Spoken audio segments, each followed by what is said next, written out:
Welcome to the Ebbs of History, the show where we dive into the strangest, wildest, and sometimes downright creepiest stories the past has to offer. From dancing plagues to pirate queens, you'll laugh, you'll gasp, you'll even groan at my impeccable dad jokes.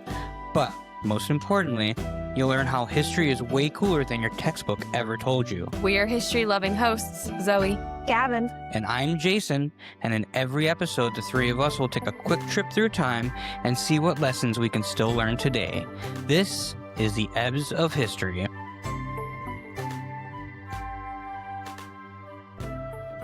How was everyone's week? it's spring break. Woo! Woo woo. So Good. studying for APs for me. Yeah.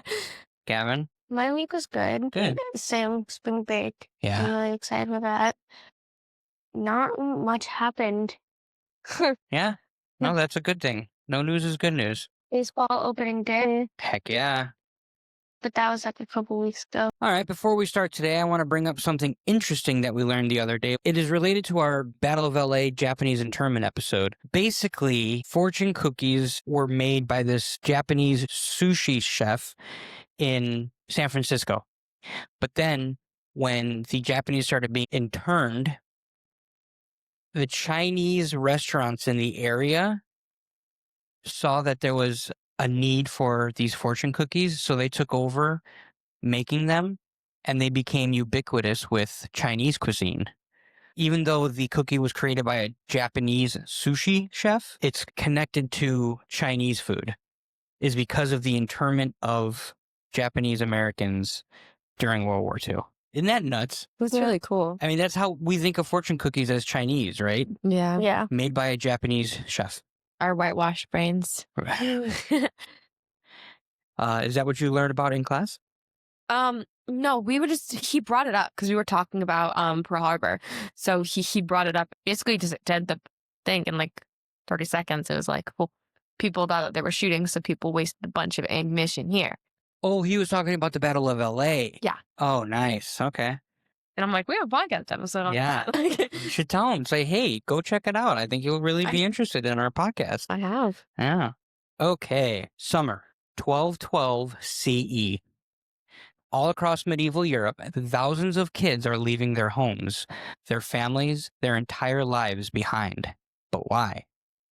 Because two charismatic teenagers told them that God had spoken to them, that the seas would part for them, and that they would accomplish what the greatest knights and kings had failed to do. They were going to march to Jerusalem and take back the Holy Land, not with swords or armor, but with pure faith. What could possibly go wrong? Everything. Spoiler alert, literally everything. Today, we're diving into one of history's most bizarre and heartbreaking episodes, the Children's Crusade of 1212. Some backstory. Do either of you know anything about the Crusades? Like the Children Crusades or just the just the Crusade? Crusades in general. Not really. No? Okay. Zoe, any idea? You didn't go over it too much because it was in your AP European history because it was kind Too of early. too early, yeah. Yeah. When did you start? Like 1400s? Yeah. So modern, not modern, but like, Like No. we started a little bit before the Renaissance. okay. So we got a little bit of like contextualization Yeah. of the Renaissance and what led up to it, but nothing too far back. Okay. That's probably in world. So the Crusades were a series of religious wars launched by European Christians between the 11th and 13th centuries. Their aim was to reclaim Jerusalem and the Holy Land from Muslim control. Pope Urban II called for the First Crusade in 1095, promising spiritual rewards to those who fought. Over the next 2 centuries, multiple crusades were launched with varying degrees of success and failure, fundamentally shaping relations between Christian Europe and the Islamic world, which basically we still feel today. Yeah. All right, but let's set the scene for today's story. It's 1212, and the Fourth Crusade, instead of reaching Jerusalem, accidentally sacked the wrong city, Oh God. Constantinople, which was a Christian city. Oops. The Holy Land is still under Muslim control, and people back home are getting frustrated. Enter our first main character, Stephen of Cloy, a shepherd boy from France, probably around 12 years old. So Gavin, same age as you. Yeah. One day, Stephen claims that Jesus Christ appeared to him, disguised as a poor pilgrim, and gave him a letter to deliver to the King of France. The message? God wanted the innocent and pure of heart, the children, to succeed where adults had failed. Now, did this actually happen? Probably not. But Stephen believed it, and more importantly, he convinced others to believe it too. Do you think Jesus actually appeared to Stephen? No. Imagine if I just went up to you and said, I saw Jesus. He Yeah. told me to do this. He comes crusade. Yeah. If you came home from school one day and said that, oh, Jesus told me I need to go on a crusade.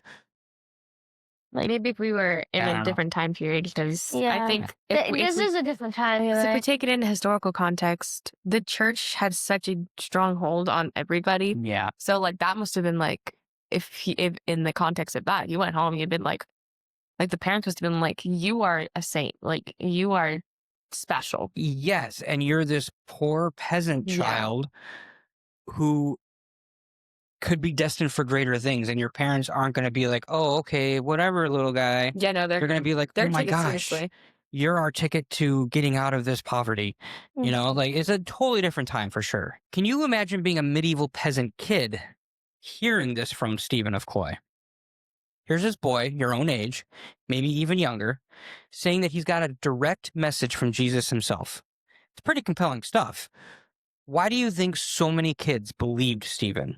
Maybe because it's more of like a, hey, I'm almost thinking this because we're reading 1984 right now. Mhm. So it's kind of like the context of using big brother instead of like big father. It's kind of more like, hey, we can relate. You can tell me anything. Like it's kind of more of a like a sibling bond because you're Uh-huh. closer in age. Right? Any ideas, Gavin? Not really. No? How about like peer pressure? Yeah, that Mm. also. Yeah. Okay. It kind of falls into Yeah. what you're saying. You want to be cool like the other kids and follow the coolest kid Mhm. who happens to speak to Jesus. Yeah. Like, Maybe life isn't all that great anyway, and this kid was saying that he spoke to Jesus. I'd follow him back then, you know? yeah. Like, solid cool kid. It's medieval social media. Yeah, there you go. Stephen starts preaching and the kids start following. We're talking thousands of them. They're leaving their farms, their villages, and their worried parents. Medieval chroniclers wrote about whole communities losing their children to this movement. Parents tried to stop them, but the kids were convinced that they were on a divine mission. Some accounts say that even the adults joined, caught up in the fervor. The water? Fervor? Like all the hype. Huh. Mhm. Right. The Yeah, French that's group, it. it is a Philosophy. weird word, yeah. Yeah, add that into like a vocab list. There you go. Double diction. I think it was. It was fervor? I think so. That's funny. The French group, led by Stephen, marches south toward the Mediterranean Sea. Their plan? The sea would part for them, just like it did for Moses, and they would walk all the way to Jerusalem. Yes, really. They thought the seas would part for them. They genuinely believed this would happen. Imagine being in that crowd, exhausted, hungry, but still believing that any moment now the waters would split open for you and you could walk through.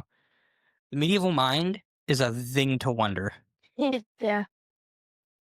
Meanwhile, across the border in Germany, a similar movement is brewing. Nicholas of Cologne, another young charismatic leader, is gathering his own following. Thousands of German kids, some adults, start marching over the Alps towards Italy. Do you know what the Alps are like? Cold, Cold, mountainous. mountainous. Think of the Winter Olympics that was in the Alps this Hmm. past Olympics. Steep, uphill both ways. Pretty much, yeah. I wonder if you could luge down it. They're massive mountains, basically. Yeah. These kids are attempting one of the most difficult journeys in Europe with no real supplies, no proper clothing, definitely no GPS. The German group suffers terribly.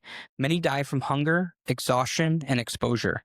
Some chroniclers wrote that the Alpine paths were littered with the bodies of children who didn't make it. Those who survived and made it to the Italian city of Genoa had their hopes crushed when, surprise, surprise, the sea did not part. The merchants of Genoa, probably feeling a mix of pity and alarm, told them to go home. Nicholas, the German child leader, wasn't giving up. Some of his group pressed on to Rome, hoping the Pope would bless their crusade and maybe provide some actual help. Pope Innocent III, remember him? I remember Was the he- name. Was I he remember part him. of the popes? I remember him.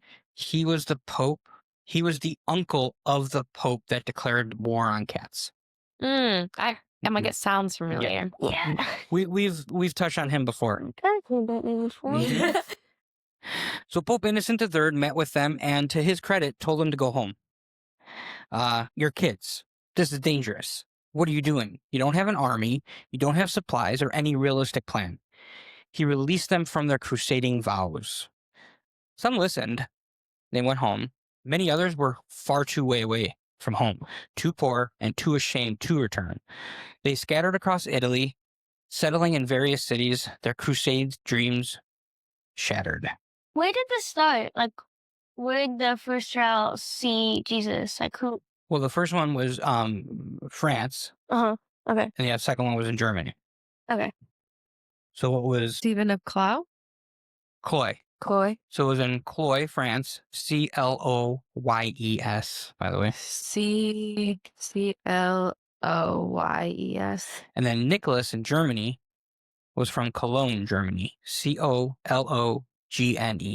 Yeah, okay. Good question.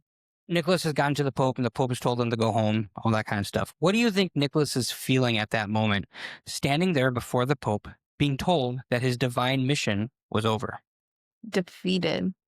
Crestfallen, right? Like, oh Yeah. my gosh, we marched over the Alps, and now the person that sanctions these crusades, God is on earth God on earth, just told you no. exactly, Yeah. exactly. Hmm. Back in France, Stephen's group reached the port city of Marseille. Marseille. Mhm. Remember Marseille? Once again, the sea stubbornly refused to part. But here's where the story takes this podcast's obligatory dark turn. According to later accounts, two merchants offered to help. They said they would transport the children to the Holy Land for free, out of the goodness of their hearts. I don't think so. Sounds too good to be true, right? Yeah. It was way too good to be true. The traditional story says that these merchants loaded the children onto 7 ships. 2 of the ships sank in a storm near the island of San Pietro, drowning everyone on board. The other 5 ships didn't even sail to Jerusalem. They sailed to North Africa, where the merchants sold the children into slavery to Muslim traders. Right? Oh my gosh. Hundreds, maybe thousands of kids who set out to free the Holy Land ended up enslaved in it. The 2 merchants, they were supposedly later identified and executed, but by then, the damage was already done. But here's where things get a bit murky. Some modern historians aren't sure that this slavery story actually happened. The sources that mention it were written decades later and might have been exaggerated or even invented. But what we do know for sure is that thousands of young people left their homes in 1212, and very few made it back. Whether they died on the journey, were sold into slavery, or simply settled elsewhere and never returned, the Children's Crusade was an absolute disaster. What's fascinating is that medieval chroniclers themselves seem confused by this event. Some barely mention it. Others treat it as a minor footnote between the 4th and 5th Crusades. It wasn't officially sanctioned by the church, so technically it wasn't even a real crusade. But the name stuck because the story was just so strange and tragic. How do you think parents felt watching their children leave? Would you have tried to stop them or let them go? Well, I'm thinking in the context of what it is now, of like what it was then. Like, your child tells you you're going on a mission, like you're going on a crusade. I would have said, yeah, go ahead. Like, you're going for God. Like, yeah, go ahead. Like, Yeah. do what you need to do. Yeah. Because, like, no. I do agree. Like, I was going to say, like, the same thing. Like, yeah, go. It's like a religious mission, you know? Mm-hmm. And, like, everyone was religious. And beside that, I'm poor. I don't Yeah. want to feed you anymore if you leave, so get on out of Just here. go Yeah. ahead. But if I'm thinking in the context of like me now, yeah, I would be really just be sad. Mm-hmm. Historiography. The Children's Crusade is one of those historical events where separating fact from fiction is nearly impossible. Main problem? Very few contemporary sources mention it, and those that do are brief and sometimes contradictory. Most of what we think we know comes from accounts written years or decades later, when memory and myth had already started to blend. It's an important thing for you guys to grasp onto in this historiography portion is that blending of the myth and fact. Yeah. 10 years later, 50 years later, 100 years later, this time period, and why we usually focus on it so much is because there wasn't much It was the written dockages. down. It was the dockages, exactly. They were writing, and of course, and there wasn't actually the Dark Ages, but there's very few primary sources. Yeah. Right? It's kind of like rumors at school. Yes. Like, they can be bended so easily. That's correct. Like the truth. They like proliferate just everywhere. Gavin, you were part of a perfect example of this. Yes. Do you know what I'm talking about? Yep. Go for it. At the lockdown at school. That's right. We were the class that saw the guy, like the suspect, and we were the class that reported it. There was so much rumors. I thought, personally, he had a gun, but he didn't. He had a microwave. He just had a microwave. But everything that you were telling us that everybody was talking about that wasn't even there, saying this stuff happened like it was the truth. Yeah. So that's a perfect example, a little microcosm of trying to look back on history. And, there's stories that go around even today that aren't true, but they kind of meld into the truth and being part of the truth, whether they are or not. Perfect example. It's kind of like the group think. Yes. Like one person thinks it, and it's like, hey, you're pretty cool. I'll think that too. There you go. Like, I wasn't a part of the group in the class that actually saw him. I was just kind of in the class, like, doing stuff. Because we were kind of, like, doing something, like, preparing for a debate. So I kind of just, like, kept doing that. Because I, like... Yeah. Yeah. Crazy. All right, back to our story. Sorry for the tangent. Modern historians have debated whether the Children's Crusade even happened as described. Some, like scholar Peter Rates, argues that it was likely a movement of poor young people, not necessarily children, who were caught up in the religious fervor of the time. Others suggest that the story was exaggerated by later writers to criticize the crusading movement or the church. So there you go. There's another aspect of it written later on to criticize. We have no idea if this actually happened. Yeah. Right? It's a good story, though. The slavery narrative in particular is questionable. It first appears in sources from the 1230s and 1240s, decades after the supposed events. Some historians think it might have been borrowed from other stories or legends circulating at the time. Still, something definitely happened in 1212. Multiple independent sources from France and Germany mention large groups of young people leaving their homes, which suggests a real historical event, even if the details have been lost or distorted over time. Lessons we've learned today. So, what can we learn from this tragic tale? It kind of screams like hopping on a trend to me. Okay. And just like bandwagoning. Good. And like I said earlier, like groupthink, it's kind of just like one person says it and it's back to like the charismatic leaders of even like, this is kind of crazy, but like of like Nazi Germany and like how Hitler, he was a charismatic leader. So everyone believed in him and he had a message that everyone wanted to hear. So that's why he had all the followers he did. Yeah. But it's kind of like that on a way smaller scale with just a child being charismatic and just being, hey, let's come on, let's do it. It's really funny. My first one literally says, charismatic leaders can inspire movements. Yeah. That's my lesson learned. And then same with Mussolini in Italy and just all in that portion of history, just like all of the fascist dictators. That's how they got their following. Charisma. That's right. Was being good at speaking. The Riz, right? Not in that context. I feel like people believe the popular one. Like if this, in like a school scenario, if like the quiet kid no one really talks to said something like crazy, no one would believe it. Like no one would really care. But if the popular kid said it, they would. And that kind of reminds me of in Lord of the Flies when Piggy would have an idea, but she would have to tell Ralph, and then Ralph would have to tell the group instead because Piggy, he wasn't like as valuable as Ralph. Right. So he would have to give his message through Ralph for the group to hear it. And most of the time the group would agree and be like, that's a really good idea, Ralph. But it would come from Piggy. It's an interesting take, yeah. Oh. So If you have a charismatic leader, they can, no matter what their narrative is or what they're pushing for, can go through because they're charismatic and people listen to them. Yeah. Just based on their charisma. Well, at least in the beginning of Lord of the Flies, I'm not Right. I'm not I get speaking it. to the end because I see a parallel to today in the Trump administration. Charismatic leader that somehow people follow. No plan beyond his own power and wealth. He owes the American people, or at least his followers, more than just hope. Right? The story reminds us to question the authority and promises that sound too good to be true. That's a big one. Yeah. Those merchants in Marseille offered free passage. The kids, desperate and far from home, had no reason to trust them, but they did. Critical thinking, even when you're desperate, can save your life. Yeah. Right? If something seems too good to be true, it probably is. Yeah, it's when you got to critically think about what's going on here. Okay, what is this person's agenda? What is his end game? He can't just be here wanting to give me a ride to the Holy Land for free when he's a merchant who runs a business and I'm taking away money out of his pocket.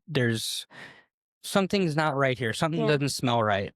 I feel like this really ties to like today. There's so much ads out there, like 3 gens in this game, 3 like Robux or something, and it's almost always fake. Right. Like it's always fake. What do I always say? Nothing's free. Yeah. It may say free game, but guess what? You're going to be watching ads. Someone's paying for it. Someone's paying for it. You're paying for it with your time and possibly buying that game that's an ad or that shirt that you saw on Instagram. You know, it's free is not free. Yeah. There's always a catch. Always. It's time for the Fun Fact Challenge. You guys know the rules. First to 3 wins. I'm going to read the question. As soon as I finish the question, you lock in.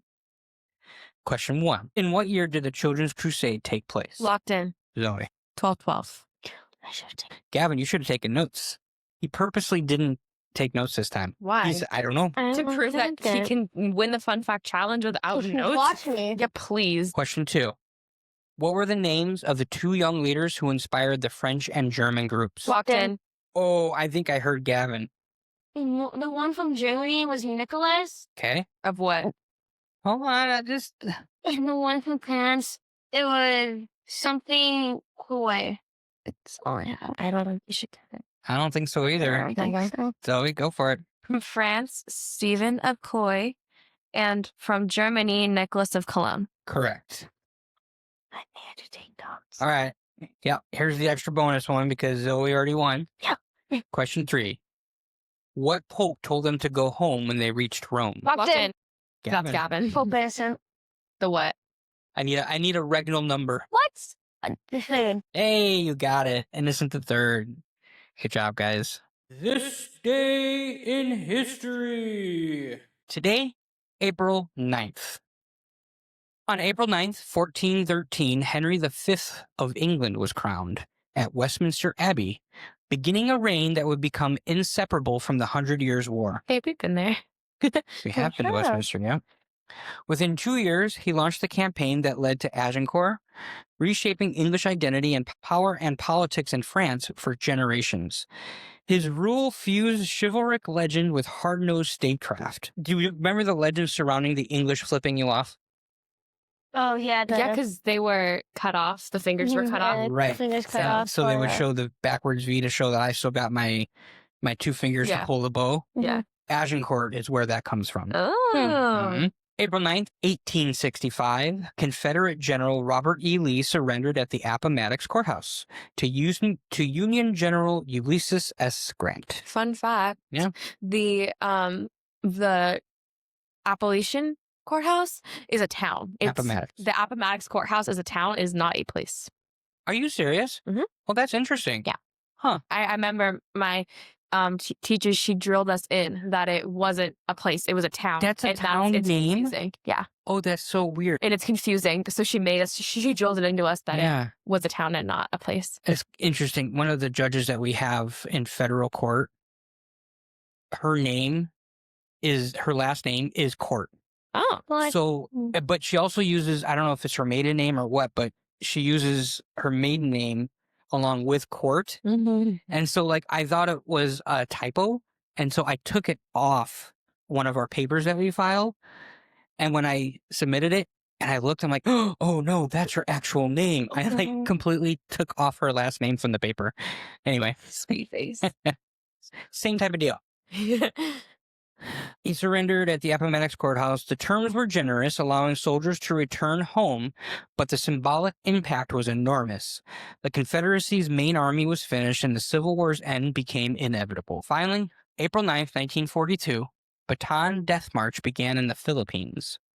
You guys ever heard of this? I have. No, Yeah? I have What not. do you know, Zoe?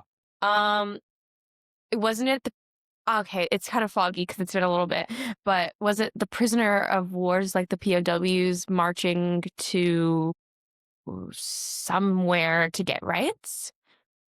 Somewhere? I know they marched somewhere. That's my favorite film. So they're not marching to get rights. Or they're like, No, they're because they're POWs. yeah, or like for freedom or something. So after the fall of Bhutan, tens of thousands of Filipino and American prisoners were forced to march under brutal conditions. Oh, I knew they were marching for some reason. Starvation, dehydration, and executions killed thousands. The march became one of the Pacific War's most notorious atrocities and later fueled war crime prosecutions and enduring U.S.-Philippine remembrance. Now I remember it. Ringing some bells? Yeah, we learned it last year. Oh, it was last year. It wasn't for AP Euro. No. Well, I guess that makes sense. Huh? It's American. American and Philippine. Yeah. The Children's Crusade of 1212 reminds us that history's most memorable lessons often come from its failures, not its triumphs. Thousands of young people, fueled by faith and charismatic leadership, set out to accomplish the impossible. They believed their innocence and purity would succeed where armies had failed. Instead, they faced starvation, death, and possibly slavery. Their story, caught somewhere between fact and legend, teaches us that the passion must be tempered with planning, that good intentions need realistic strategies, and that critical thinking can save lives. Even 800 years later, we can still learn from their tragic journey. That's it for this episode. Thanks for traveling through time with us on the Ebbs of History. If you like today's story, share it with a teacher, a friend, or your family on Instagram at Ebbs of History. If you have any show ideas, corrections, or questions, you can contact us at questions@ebbsofhistory.com. Signing off, this has been your co-host, Gavin. Zoe. And me, Jason, reminding you that history is not just about dates and battles, it's about people, curiosity, and the weird, wonderful choices that shaped our world. Until next time, keep wondering, keep laughing, and keep learning through the Ebbs of History.